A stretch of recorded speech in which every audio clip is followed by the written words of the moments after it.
Welcome to Tech Cardle. We have today unboxing of Gigabyte 990 FX UD3 motherboard. So let's begin with it. Okay, we have this front page of the motherboard box. Okay, so it has a 8+2 power design which lacks in ASRock. It's a good thing to have. That's a phase power design, means it switches the CPU usage of the power depending on the need. That means if it needs, then it switches on the other phases, else it turns it off. Next, begin with the basic features here. It's AM3 CPU, AM3 plus CPU ready. It supports the AM3 series as well. Just make sure that it does not support the Phenom II X4 940 processor, and there are two more to it. Please have a look on the CPU support list. Then it's FX unlocked core. That means this motherboard is capable of overclocking the processor. Then second, it's a 9 series chipset board. Then it has all three features, that is 3.0, that's USB 3.0, which is 3x in power. Then it has a SATA 3.0, named as a 333 feature by Gigabyte, wherein it powers the USB for charging your devices in, say, next 2 or 2.5 hours. Next, it has a DualBIOS. Most of the motherboards today come with a DualBIOS. It's a 3 TB with a 3 TB plus hard drive support. That means if you have a normal hard drive, 3.5 inch, you can use 3 TB plus hard drives. That's it. This is the side of the box. Not much to be seen. Let's move behind the box. Okay, not much of this the features to talk about. Just it has a 2x copper PCB here. Then you have a on-off charge. I was talking about charging your devices based on that red color port. It is a red color USB port which is used for 333 feature. Then it has all 50,000 hours Japanese solid caps, that's capacitors. Okay, the main feature of this board, it has a support for both the graphics vendors, that is ATI Radeon and the SLI by NVIDIA. You can either pair two ATI cards or two NVIDIA cards, not both at the same time. Again, it has a good sound chip support by Dolby. The sound card is certified by Dolby. Then it has eSATA, and this XHD and cloud overclocking. We'll have to check what is it all about. So, not wasting much of our time, let's move inside the box. What we have here? Okay, we have an IO shield here. Pretty neat. We have two pairs of SATA cables, SATA 3 cables, out of which 2 are 90° and 2 are the normal ones. Then we have a SLI bridge for your NVIDIA graphics cards. And we have a multilingual installation guide.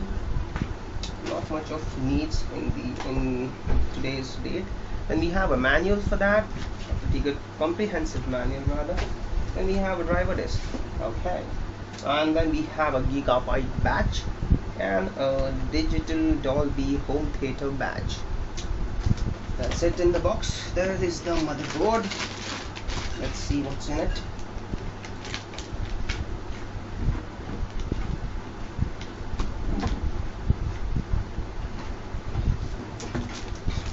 Let's keep this aside. Move this up.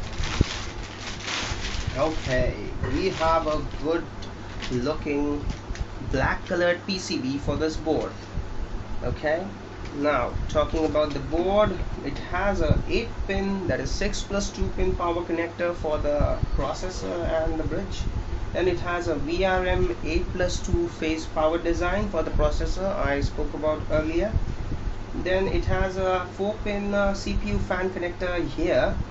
Then we have 4 RAM slots in this board. Comes with the older traditional design with all not just normally today's boards. If you go on Intel, you have one static notch here. That means you plug the RAM stick here and just unlock this and then lock this up. But this is the old traditional one. Doesn't matter though. Okay, now this board, or the processor, the AM3 Plus processor, natively supports 1866 MHz RAM regardless of the memory quantity, that's a GB 4 or 8. It supports only 1866 plugged into a single slot. If you have two memory sticks in two different slots, that is in dual channel, it won't work on 1866. It would switch on to to switch lower to 1600 megahertz. This is not something the board lacks. This is about the processor architecture, which does not support 1866 completely. Then we have 4 fan headers, that's one here, one here, one here, and the processor fan header which I spoke about earlier. Then we have a normal power supply connector here, the battery here. We have 6 SATA 3 connectors, that's 6 Gbps bandwidth for your hard drive data.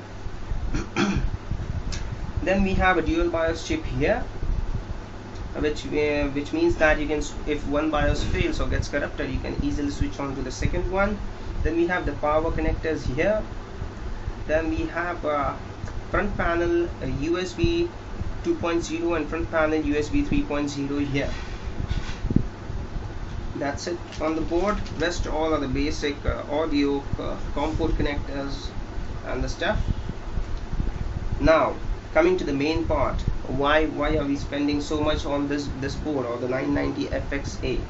First and foremost thing, this board doesn't come with an onboard graphics chipset. That means you have to buy a separate discrete graphics card for this board to work on your machine, because this is a completely different board for gamers, or say for virtual PC users. That means those who are going to host virtual machines on them. Okay, we have 1, 2, 3 and 4 PCI Express slots. Now the difference here between UD3, that's this one, then there is UD5, and then there is UD7. The basic difference which I have figured out is, in all these 3 boards you have got multiple PCI Express slots. However, on this board you can run 2 graphics cards in 16x. That means you can plug one card in here, one card in here. Both will run on 16x. But if you plug in the third card in here, then the bandwidth of that particular slot would turn to 8x, and if you plug in the fourth card here, it would turn to 4x. So this is the basic difference. Rather, if you go on to UD5, you can have a 3-way SLI or a SLI or a crossfire. You can run all of them on 8x.